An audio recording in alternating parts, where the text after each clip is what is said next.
नमस्कार, मैं उपमी बिहार न्यूज में आपका स्वागत है। खबरों के ओर पहले डालते हैं एक नजर आज की सुर्खियों पर।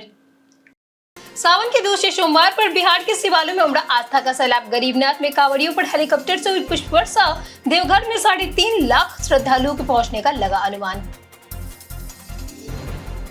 बिहार के रेल यात्रियों के लिए बड़ी खुशखबरी। 32 मील एक्सप्रेसवे ट्रेनों में शुरू होगी मिनी पेंट्री। सफर के दौरान ट्रेनों में ही मिलेगा खाना और नाश्ता। बिहार में शिक्षा व्यवस्था में होगा बड़ा बदलाव। 2 कमेटियां करेंगी परीक्षा सुधार की समीक्षा। छात्रों की समस्याओं का जल्द होगा समाधान। बिहार में हुआ मानसून सक्रिय। 12 जिलों में येलो अलर्ट जारी। 13 और 14 अगस्त को 19 जिलों में भारी बारिश और आंधी का खतरा। जहीर खान ने गुरनूर बरार को बताया खुनहार विकल्प। बुमराह की गैर मौजूदगी में श्रीलंका टेस्ट में मिल सकता है मौका। 6 फीट 5 इंच के पेसर पर जहीर की नजर। इसी के साथ बढ़ते हैं शाम तक की बड़ी खबरों की ओर विस्तार से।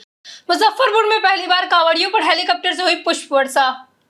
सावन के दूसरे सोमवार यानी कि आज बिहार के शिवालयों में आस्था का सैलाब उमड़ा। मुजफ्फरपुर के बाबा गरीबनाथ मंदिर में पहली बार कांवड़ियों पर हेलीकॉप्टर से पुष्प वर्षा की गई। यहां स्थानीय श्रद्धालु और कांवड़ियों समेत करीब 2 लाख भक्तों के पहुंचने की उम्मीद जताई जा रही है। बेगूसराय के हरिगिरी धाम में 2 किलोमीटर लंबी कतार लगी। भागलपुर के सुल्तानगंज से देवघर तक करीब 105 किलोमीटर मार्ग कांवड़ियों से केसरिया नजर आ रहा है। देवघर में करीब 3.5 लाख श्रद्धालुओं के जल अभिषेक का अनुमान लगाया जा रहा है। मुजफ्फरपुर में कांवड़ियों के लिए शिविर लगाए गए हैं। मंदिर में हर हर महादेव के जयकारे भी गूंज उठे। बिहार में बनेगा छात्र कल्याण निदेशालय, बदलेगी शिक्षा व्यवस्था। बिहार सरकार ने शिक्षा और परीक्षा व्यवस्था में सुधार के लिए कई अहम कदमों की घोषणा की। मुख्यमंत्री सम्राट चौधरी ने शिक्षा और परीक्षा व्यवस्था की चुनौतियों की समीक्षा के लिए 2 राज्य स्तरीय कमेटियों की गठित की के बात कही। साथ ही 4 विभागों को जोड़कर छात्र कल्याण निदेशालय बनाने की तैयारी है, जिससे छात्रों से जुड़ी योजनाओं और समस्याओं का बेहतर समाधान हो सकता है। विद्यार्थियों की समस्याएं सुनने के लिए हर महीने सहयोग शिविर आयोजित भी होगी।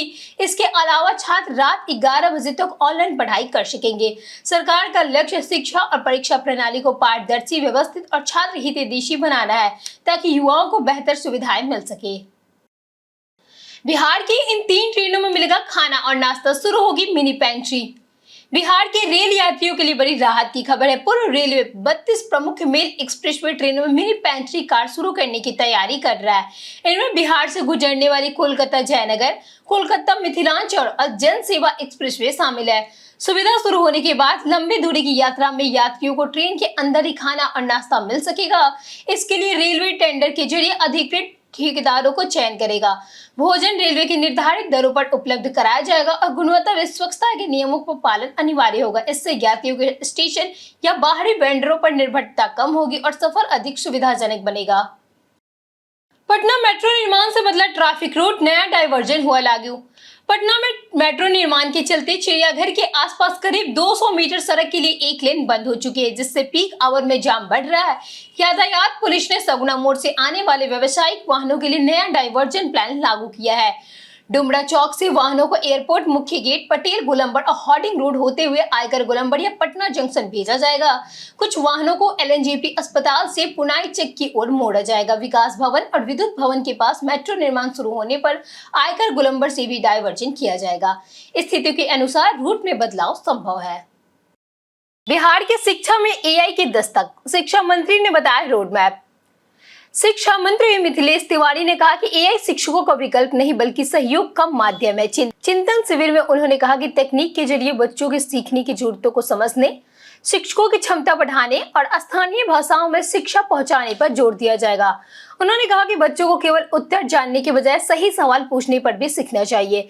शिक्षा में ज्ञान, तकनीक, नैतिकता और मानवीय मूल्यों का संतुलन जरूरी है। बिहार में डिजिटल शिक्षा को बढ़ावा दिया जा रहा है। 551 मॉडल स्कूल शुरू हो चुके हैं, जबकि 142 और प्रस्तावित है। मंत्री ने गुणवत्ता और भ्रष्टाचार मुक्त व्यवस्था पर जोर दिया है। बिहार में हुआ मानसून एक्टिव, कई जिलों में जमकर बरसेंगे बादल। बिहार में मानसून सक्रिय और मौसम विभाग ने 12 जिलों में बारिश का येलो अलर्ट जारी किया है। 12 अगस्त तक कई इलाकों में बारिश और करीब 40 किलोमीटर प्रति घंटे की रफ्तार से हवाएं चलने की संभावनाएं जताई जा रही है। 13 और 14 अगस्त को 19 जिलों में भारी बारिश और आंधी का अलर्ट भी जारी किया गया है। राज्य में 9 अगस्त तक सामान्य से 36% कम बारिश दर्ज हुई है। नेपाल में बारिश से गोपालगंज, मुजफ्फरपुर और बगहा में बाढ़ का खतरा बढ़ चुका है। कई गाँव में पानी घुस गया है। किशनगंज में सबसे ज्यादा हुई है। 15 अगस्त के बाद मौसम साफ रहने की उम्मीद जताई जा रही है। बिहार में CSR निवेश बढ़ाने के लिए सरकार ने बनाई नई रणनीति। बिहार में कॉर्पोरेट सामाजिक उत्तरदायित्व फंड में पिछले एक दशक से 10 गुना से अधिक बढ़ोतरी हुई है। 2014-15 में बिहार को केवल 49.69 करोड़ रुपए मिले थे, जो 2024-25 में बढ़कर 456.12 करोड़ रुपए हो गए हैं।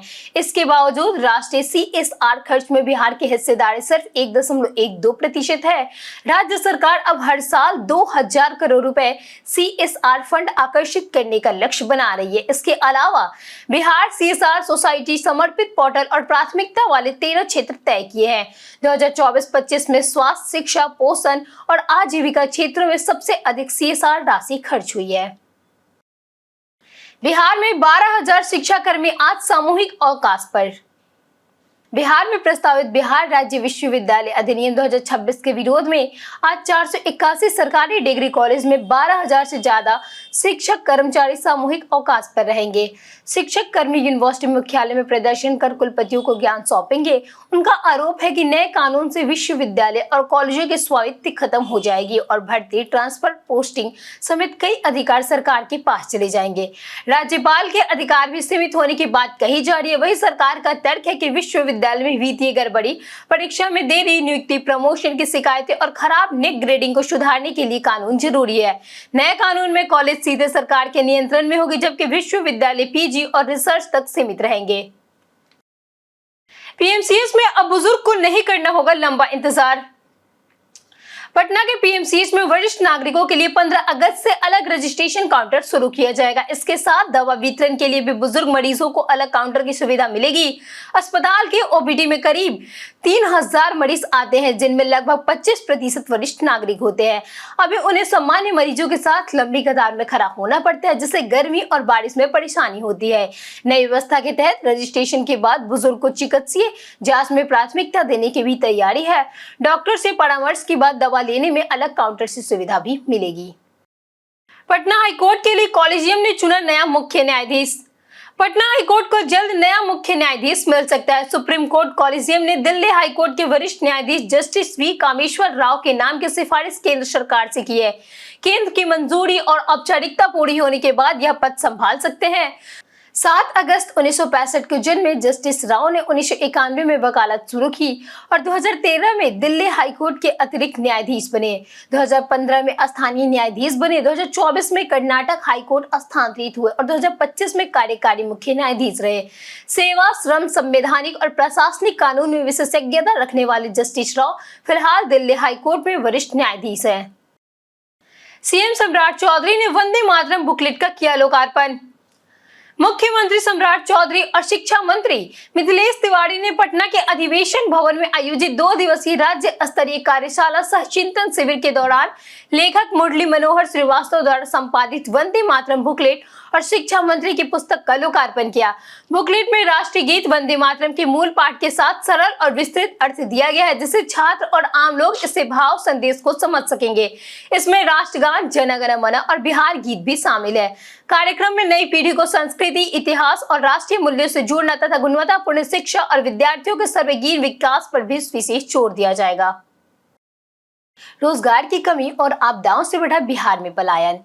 बिहार के 40,000 राजस्व गांव में करीब 6,000 गांव में सर्वाधिक पलायन होता है। दरभंगा, मधुबनी, सीतामढ़ी, शिवहर, समस्तीपुर, पूर्णिया, कटिहार, अररिया, किशनगंज, गोपालगंज, सिवान, सारण, नवादा और गया प्रमुख पलायन वाले जिले हैं। इन क्षेत्रों में प्रति व्यक्ति आय राज्य औसत से कम है। उद्योगों की कमी, रोजगार की सीमित अवसर, छोटे जोत और कृषि से कम आमदनी पलायन के प्रमुख कारण है। उत्तर बिहार में बाढ़ और दक्षिण बिहार में सूखा सबसे बड़ा समस्या बढ़ाते हैं। उच्च शिक्षा और बेहतर करियर के लिए युवा महानगरों का रुख करते हैं। सरकार नवंबर तक 5 लाख करोड़ रुपए निवेश का लक्ष्य रख रही है। अभियान में युवा, बच्चे और नशीली सुई लेने वाले श्रमिक पर विशेष फोकस रहेगा। नालंदा के झंडू कुमार ने की पीएम मोदी से मुलाकात। नालंदा के पैरा एथलीट झंडू कुमार ने कॉमनवेल्थ गेम्स में पदक जीतकर बिहार और देश का नाम रोशन किया। पदक जीतने के बाद उन्होंने प्रधानमंत्री नरेंद्र मोदी से दिल्ली में मुलाकात की। पीएम ने उनकी उपलब्धियों की सराहना करते हुए उज्जवल भविष्य की शुभकामनाएं दी। 2019 में खेल यात्रा शुरू करने वाले झंडू ने 2022 में पहला पदक जीता। हरनौत की नालंदा लक्ष्य खेल एकेडमी और गांधीनगर के राष्ट्रीय प्रशिक्षण केंद्र ने उनके करियर की नई दिशा दी। कोच कुंदन कुमार पांडे और ट्रेनर गौतम सिंह का अहम योगदान रहा। झंडू ने युवाओं को मेहनत, धैर्य और बड़े सपने देखने का संदेश दिया। बिहार स्वास्थ्य व्यवस्था को लेकर निशांत ने की पूर्व सीएम से चर्चा। स्वास्थ्य मंत्री निशांत ने दिल्ली प्रवास के आखिरी दिन अपने पिता और जदयू के राष्ट्रीय अध्यक्ष नीतीश कुमार से मुलाकात की। इस दौरान उन्होंने स्वास्थ्य मंत्री के रूप में अपनी प्राथमिकताओं और अब तक के किए गए प्रयासों और भविष्य की योजनाओं पर चर्चा की। जदयू के कार्यकारी राष्ट्रीय अध्यक्ष संजय झा भी मौजूद रहे। निशांत ने बताया कि उन्हें नीतीश कुमार से स्वास्थ्य क्षेत्र में हुए बदलावों और उपलब्धियों के बारे में जानकारी मिली। उन्होंने कहा कि पिता के लंबे अनुभव, दूरदर्शिता और मार्गदर्शन से उन्हें प्रेरणा मिली है। उनका लक्ष्य बिहार में स्वास्थ्य सेवाओं को बेहतर, सुलभ, गुणवत्तापूर्ण और जन केंद्रित बनाना है। श्रीलंका सीरीज से पहले जहीर ने बरार पर जताया भरोसा। जहीर खान ने श्रीलंका के खिलाफ टेस्ट सीरीज से पहले युवा तेज गेंदबाज गुरनूर बरार को टीम इंडिया का सबसे होनहार विकल्प बताया। 6 फुट 5 इंच लंबे बरार को जून में टेस्ट टीम में जगह मिली थी। जहीर के मुताबिक उनमें तेज गति से गेंदबाजी करने की क्षमता है और लंबे करियर की पूरी संभावनाएं नजर आती है। श्रीलंका क्रिकेट XI के खिलाफ अभ्यास मैच में बरार ने 3 विकेट लेने के साथ सिर्फ 18 गेंदों में नवादा 36 रन बनाए। भारत श्रीलंका के बीच पहला टेस्ट 15 अगस्त से गाले में होगा।